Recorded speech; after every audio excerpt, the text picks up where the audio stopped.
pembuatan minyak baru. Pemanasan dari air.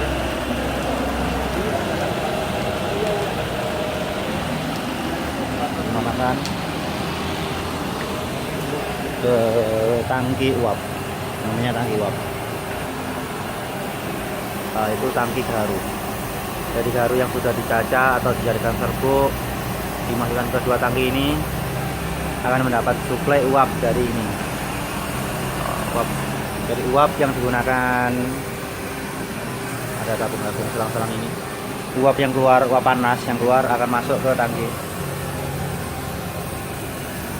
Masuk ke tangki sini akan mengangkat serbuk-serbuk dalam tekanan tinggi ini. Akhirnya sistem utamanya akhirnya minyak dari garu keluar dan nanti akan masuk ke pendingin. Kita akan lihat pendinginnya. Ini sistem pendinginannya. Ini saya buat sangat besar supaya tidak sering mengganti air. Sistem pendinginan manual karena lebih bagus manual, kualitas minyaknya lebih terjaga. Jadi uap yang sudah membawa minyak tadi didinginkan di sini. Ini kisaran antara 40 sampai 50 derajat Celcius. Air hangat. Diusahakan untuk minyak uap yang sudah bercampur minyak dan keadaan air pendingin ini di kisaran 40-50. Dijaga supaya tetap hangat, supaya minyaknya tidak jadi korosif, tidak menempel. Kita akan lihat hasilnya. Back to kettle lagi. Setelah tahu pendinginannya, sistem pendinginannya, nanti uap yang keluar akan masuk. Ada itu dari pendingin masuk ke tangki filter, tangki konveksi. Ada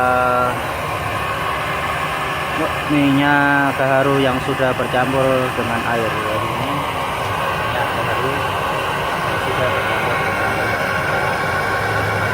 Ini sangat kental. Suhunya kisaran 40-50-60.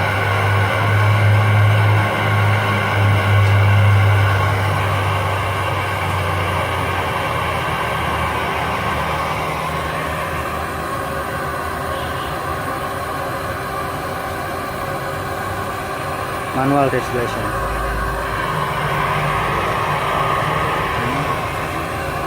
Prosesnya membutuhkan waktu kira-kira 24 jam minimal, 24 sampai 40 jam untuk pembuatan 1 kilo minyak garu yang paling bagus.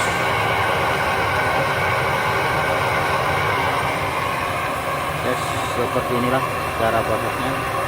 Nanti akan dipisah lagi dan bisa disuling terakhir untuk memisahkan air dan minyaknya. Oke. Agar good.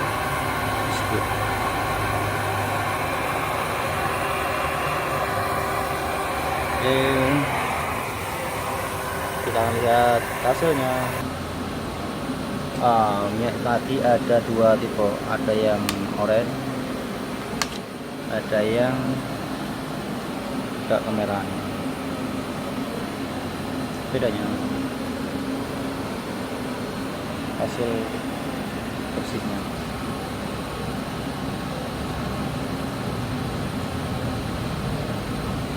Bahan-bahannya dan bahan bakarnya.